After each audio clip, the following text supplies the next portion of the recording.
The U.S. Supreme Court strikes down affirmative action programs for university admissions in the United States. Will those affected turn to the country's historically black colleges and universities? This week, we'll look at HBCUs, how they're breaking new ground and building new bridges between the United States and African countries. And we'll show you why students at one of America's top HBCUs are learning to speak Africa's indigenous languages. Straight Talk Africa starts now.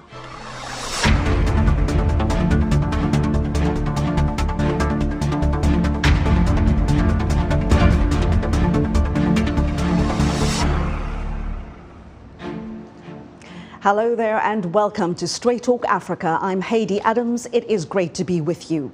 Race, fairness and affirmative action have always been flashpoints in American society.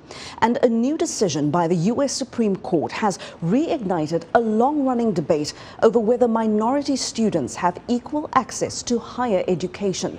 The ruling by the Supreme Court throws out decades of affirmative action policies that have helped diversify student bodies, especially at the country's elite universities, where students of color remain underrepresented. The controversy has renewed attention on other institutions of higher learning, known as HBCUs, or historically black colleges and universities, which have always welcomed students from across the United States and beyond. Some of these institutions are already seeing an increase in the number of students from African countries. This week, we profile one HBCU that's using that shift in demographics to build lifelong relationships between America and African countries. We visited Howard University in Washington, D.C. recently, where students are developing a deeper understanding of the African continent through language.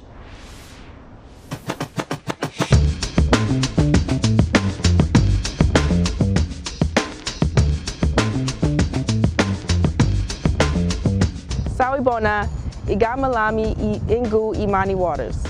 Ingi Funda Zulu.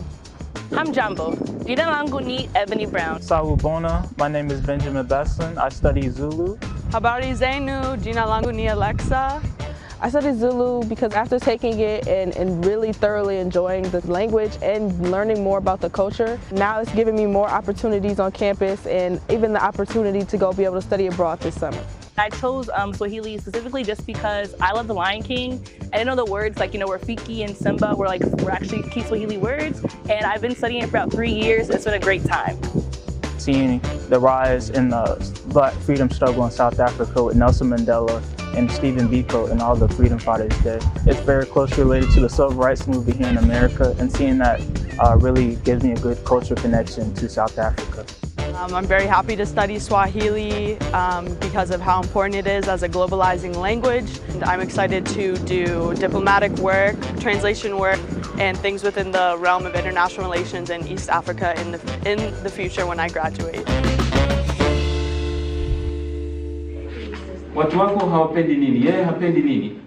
The history and politics of Africa are taught throughout American college campuses.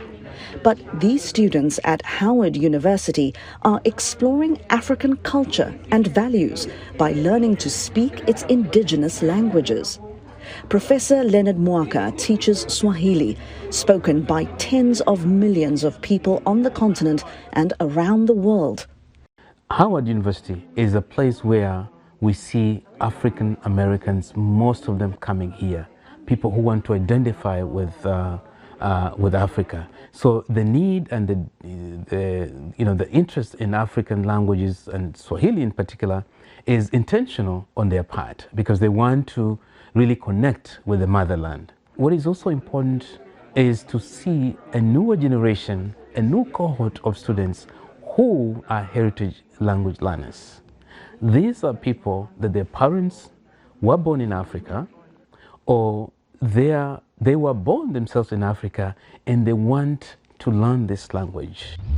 Howard University is home to the largest African languages program in the United States. Here, students immerse themselves in Amharic, Swahili, Yoruba, Zulu, Somali, and Wolof. Professor Krista Johnson directs Howard University's Center for African Studies. I mean, I think that there's a lot of buzz about Africa, being the future, right? We know that it's the youngest continent that we have, and we know that something like 1 in 4 people in the world are going to be African in the next several decades. So it's an important shift, and I think our students understand and appreciate that as well. So having an opportunity to really learn and learn about Africa, study African languages, and really appreciate that culture, but then also understand its past, but then also its future. Howard is one of America's flagship HBCUs, or historically black colleges and universities. It opened more than a century ago, after the U.S. Civil War, to educate black Americans. Over the years, HBCUs have produced historic and influential American leaders, among them civil rights icon Dr. Martin Luther King Jr., billionaire media mogul Oprah Winfrey, renowned novelist and Nobel laureate Toni Morrison, and U.S. Vice President Kamala Harris. These institutions also have a long history of welcoming foreign students from Africa, some of whom went on to become leaders and heroes at home. Nnamdi Azikiwe, who's the first president of Nigeria, was a student here at Howard University. Many people might be familiar that Kwame Nkrumah, the first president of Ghana, was a student at Lincoln University, which is also an HBCU here in the United States. So that's the history, in which Howard University now stands. We have always been on the side of social justice, on the side of independence and liberation for peoples of African descent. Apartheid South Africa's order to ban black languages from school underscored the power of language to unite people or oppress them. The fight over language helped trigger the end of the apartheid regime. That struggle is personal for Piwokushle Mnyandu, born and raised in KwaZulu-Natal. Now here at Howard, Mnyandu teaches his mother tongue, isiZulu. Remember, every sound you see, you say, so mpo, everyone say mpo. Teaching Zulu through a cultural lens, he says, makes the language more accessible. It's a tabula rasa environment. It's zero judgment. So when they come to my class, what they know about Africa is usually, it varies. Mnyandu credits the cultural influence of movies like Black Panther for helping black Americans see their connection to Africa in a different light. So they started looking at African cultures very differently than their parents perhaps used to look at African cultures. And another factor is that Africa is becoming more important in their lives. So whether they're going to international business or not, they cannot succeed without knowing something about Asia and Africa. So there's been a perfect storm outside the classroom that has led us to where we are. Mnyandu's classes are vibrant and interactive. He shares nuances of Zulu culture, values, and etiquette. I teach them to completion, not perfection, because sometimes American students are quite, they're perfectionists. But if you teach the students, no, Africans won't judge you when you say a syllable wrong. They won't stop you mid-sentence and correct you, because they know who you are. And so don't be anxious about these names. So that's a big thing that actually gives them a lifelong skill.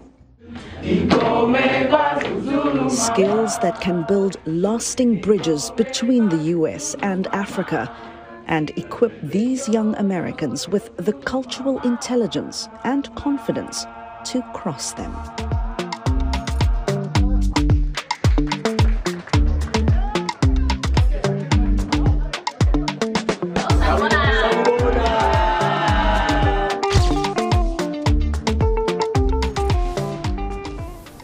And that is how you do it in the ways of the AmaZulu. Well, those students, by the way, are on a trip to South Africa as we speak. And I'd like to give a big thanks to our wonderful Karina Chowdhury, who filmed and co-produced that story with me. Well, we're going to take a short break here, and when Straight Talk Africa returns.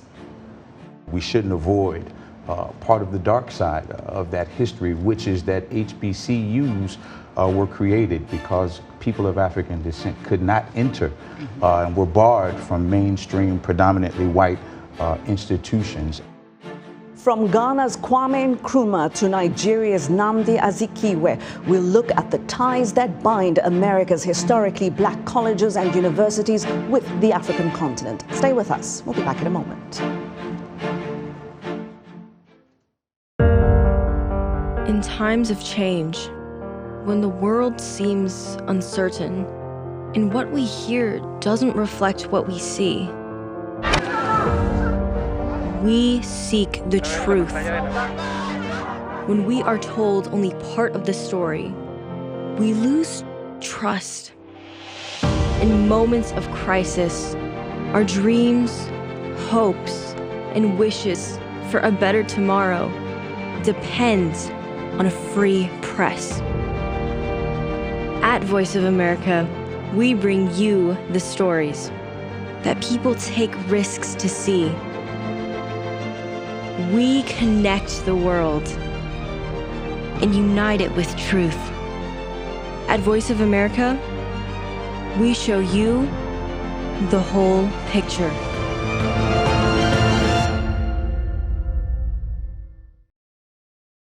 You're watching VOA's Red Carpet. My name is Jackson Vunganyi. Thank you so much for joining us each week right here on Red Carpet. We bring you the latest in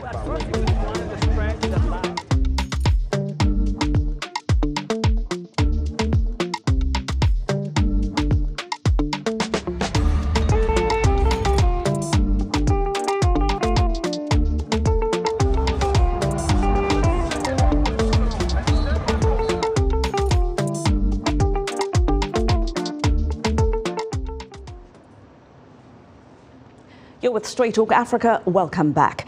This week, our focus is on historically black colleges and universities, or HBCUs, and their role in educating a generation of American leaders who hope to build new, stronger ties between the United States and African countries. My guests this week are Krista Johnson from Howard University and Travis Adkins from the U.S. African Development Foundation. Here's our conversation. Krista Johnson, Howard University's Director for the Center for African Studies.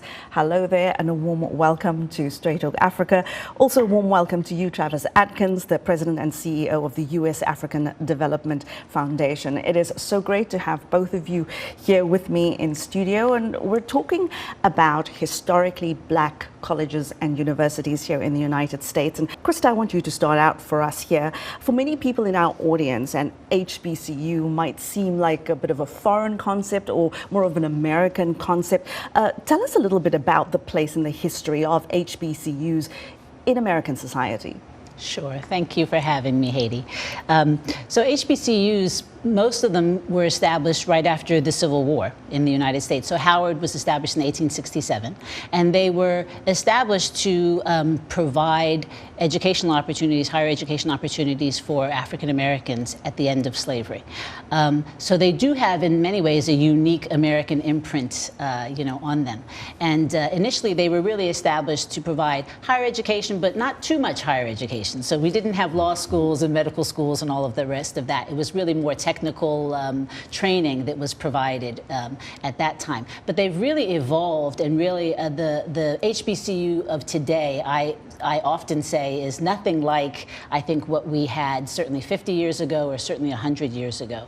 But that history, especially with regards to engagement with Africa, has actually also been long-standing. So Howard in particular has had a department or a program of African studies since 1953. But even before then, really, it was African-American scholars at Howard University, Ralph Bunche, Alain Locke, Rayford Logan, William Leo Hansberry. This is in the 1920s and the 1930s, who were really allies and advocates for liberation movements and liberation activists on the continent, people like Nnamdi Azikiwe, Kwame Nkrumah, and others. So that history and that engagement with the African continent goes back quite a while. Travis Adkins, you are the CEO and the president of the U.S. African Development Foundation. You are also an HBCU alumnus. What did an HBCU education do for you? Yes, I happen to be a proud graduate of Fisk University in Nashville, Tennessee. And I think for me, it is this continuation of the kind of history that Krista talked about. We shouldn't avoid part of the dark side of that history, which is that HBCUs were created because people of African descent could not enter and were barred from mainstream, predominantly white institutions and needed a place to gain education, to gain skills, technical literacy, and things of that nature, to look, to fight, to insert themselves into the mainstream of society at a time when the prevailing notion was that they maybe perhaps should not be included there. And so that legacy is something that I was always very proud of and aware of, even as a young person.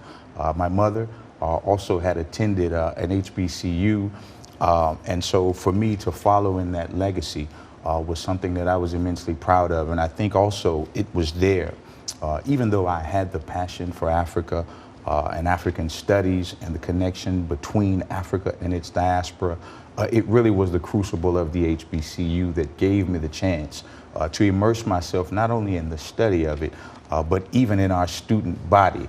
The African diaspora was there, so begin to meet people.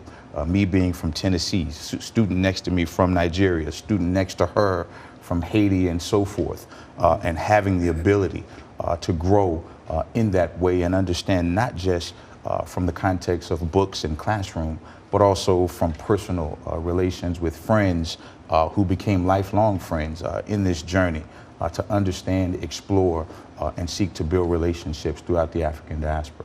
This is very exciting just to even imagine having students from different parts of the world in your class. I come from a country that was isolated for much of my education. We didn't have that. I think people forget sometimes in places like South Africa, African history wasn't taught.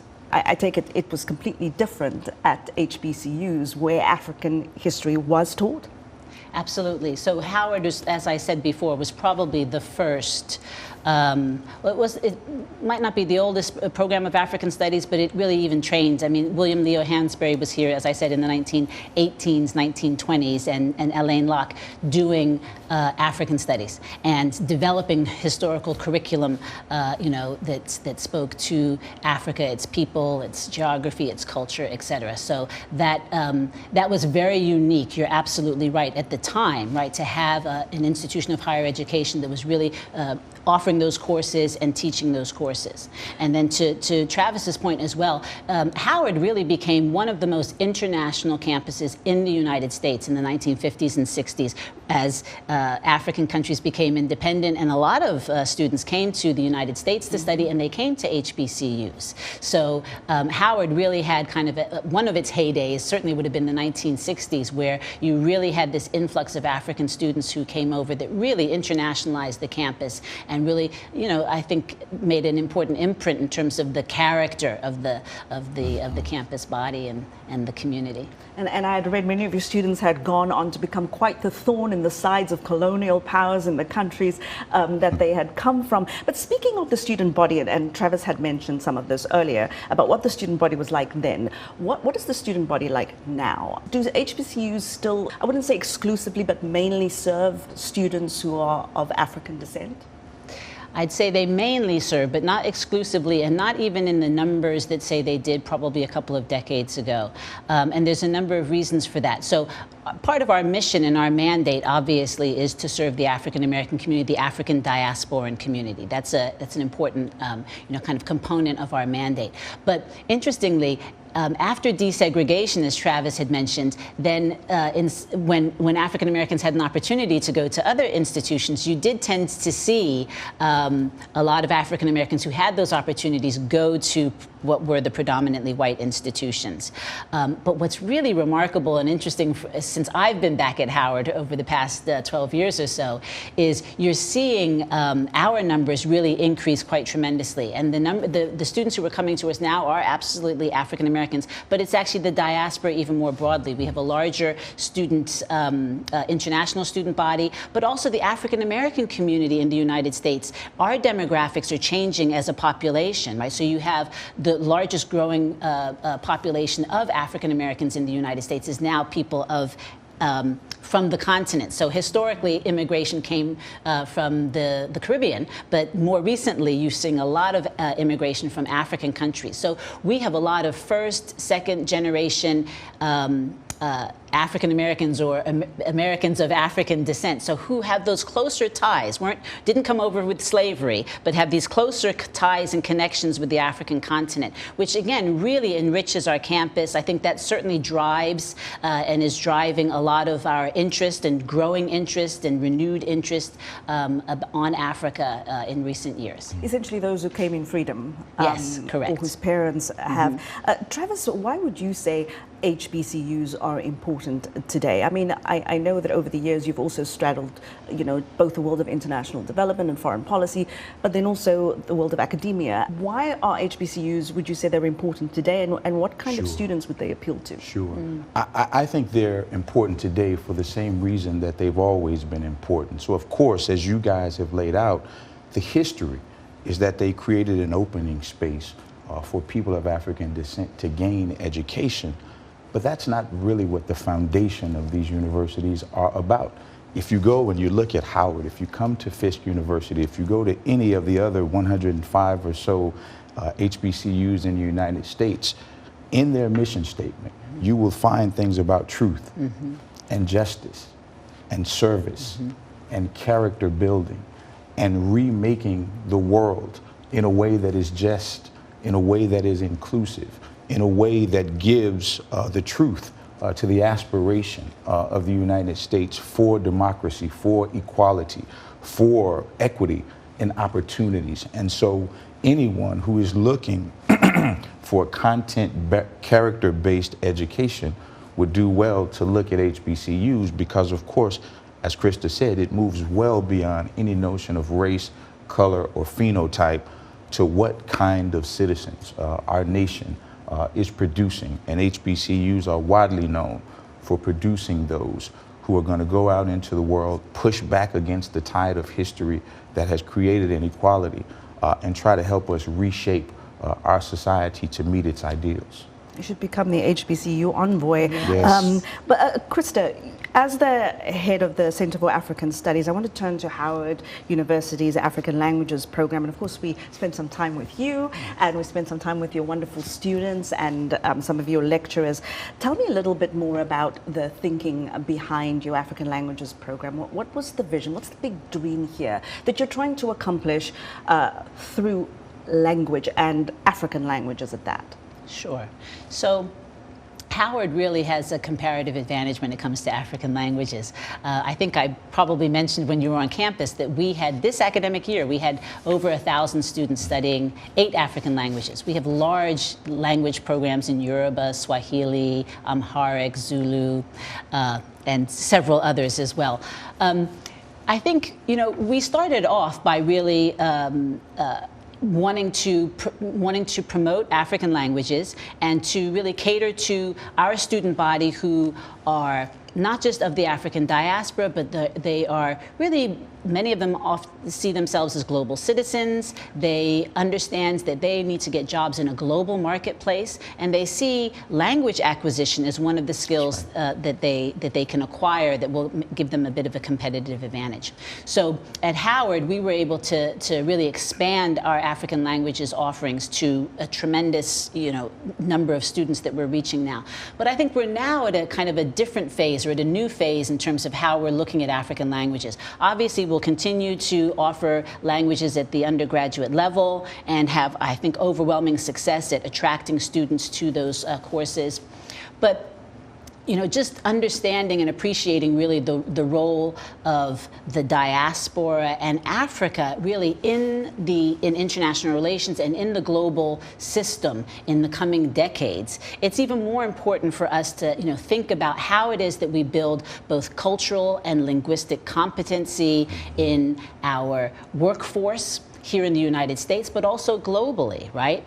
And so we're looking to really expand and think really more creatively about how we use language in a variety of fields. So we already have a good number of business majors who come and take our African languages, communications majors. So I think oftentimes we see languages as kind of segregated to the humanistic realm. But really, in fact, I think they're playing an increasing role in all of these other sectors and areas as well. So the Center for African Studies is really poised to start to take advantage of some of these opportunities and hopefully provide additional professional development opportunities for our students so that they understand, okay, we now have this language skills training. How do we actually apply that? Or what is this, what does this mean for real world circumstances?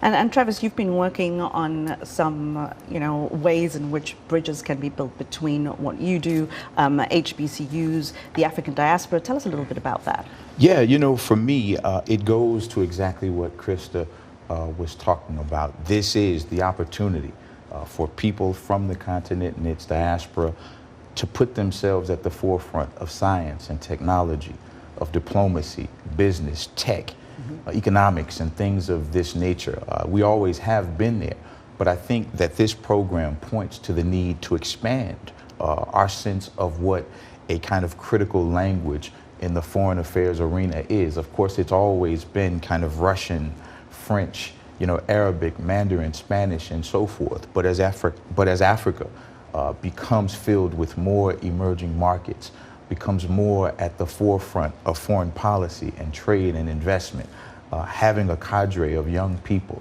who are from some of these communities, who are from some of these nations, or who have a deep interest in doing work in those places, that they can be found, that they can be at the forefront of those who are competitive for roles to work in those places because of the language skills and the cultural competencies that they've gained at places like Howard, as elsewhere in their community. And so as I think about this whole piece that we have done with you all as a celebration, really, and a raising of awareness, not only of HBCUs, but of Howard's African Studies program and the Language Studies program, we're very excited to announce from the U.S. African Development Foundation, our partnership with Howard University to provide paid internships to students from the African Language Studies program, which we hope will launch this fall in collaboration again with Krista and myself and other colleagues at USADF and Howard University,